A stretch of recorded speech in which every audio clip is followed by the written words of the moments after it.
Thank you, Mohammed. And thank you for all that you do, because having a voice that coordinates and helps us move forward is very important.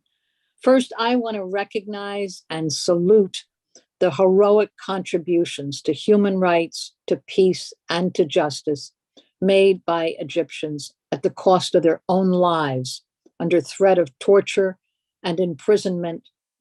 Countless people have spoken out against a brutal Sisi dictatorship in Egypt, and especially those this week within the COP27 International Conference who raised the name of political prisoner Alaa Abdel Fattah, who is on food and now a water strike.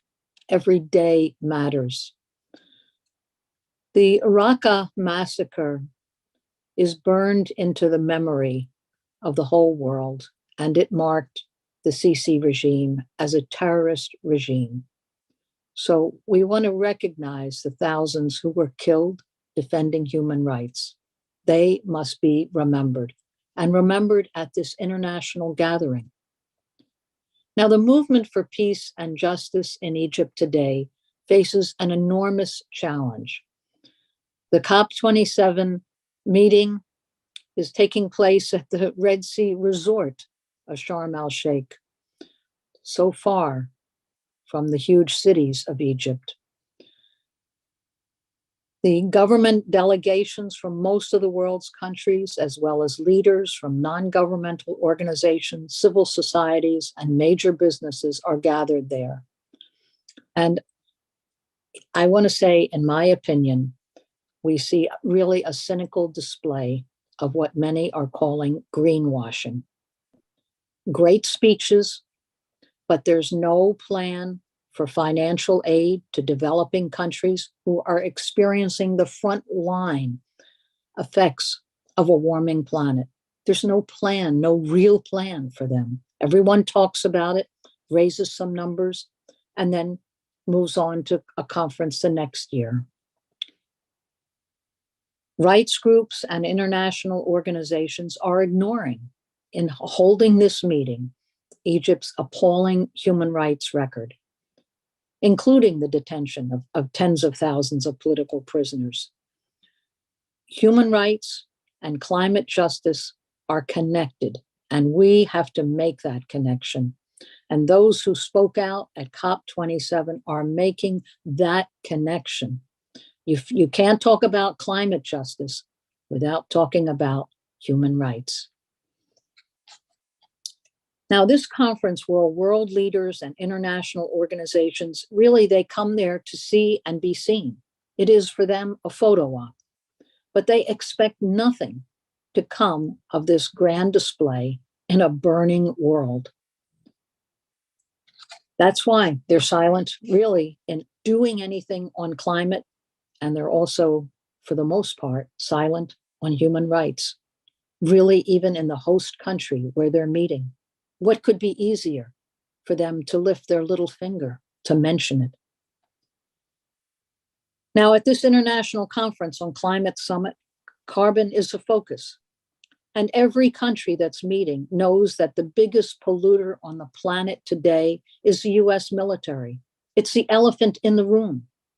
But by agreement, ever since the Kyoto Accords 30 years ago, 1992, that committed state parties to reduce greenhouse emissions, there was also an agreement that US military would never be included in the calculations.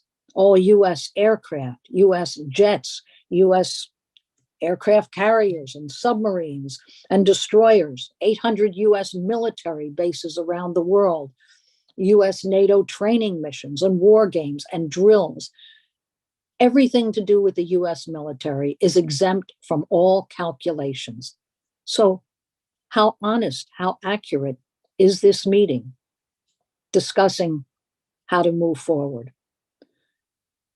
The protests globally were very important, including in Washington, D.C., and most important, the protests in Sharm el-Sheikh.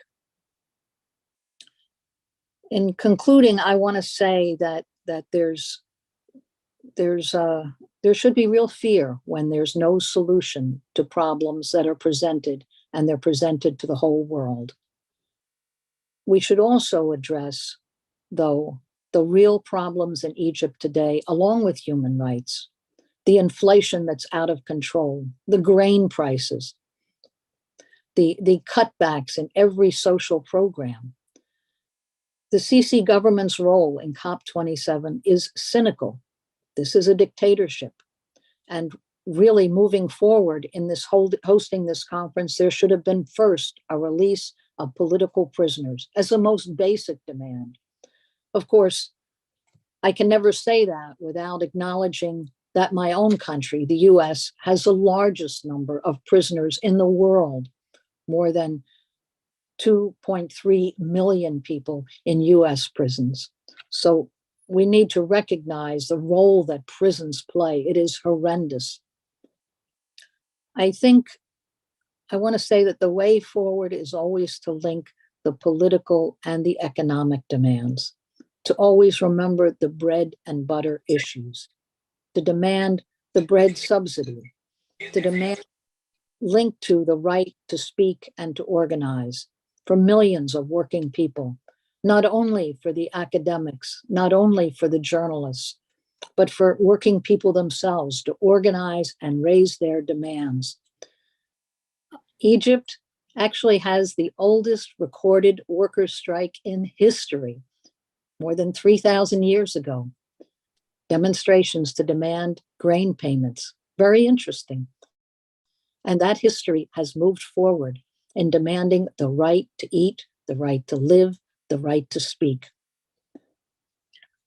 There's 60,000 prisoners in Egypt today, and they must be released.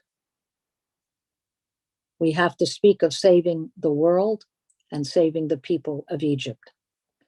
Climate change is an immediate problem. It's a real problem, and it needs climate justice, and justice always means human rights. The people must be mobilized to demand the right to eat and the right to live free. Thank you.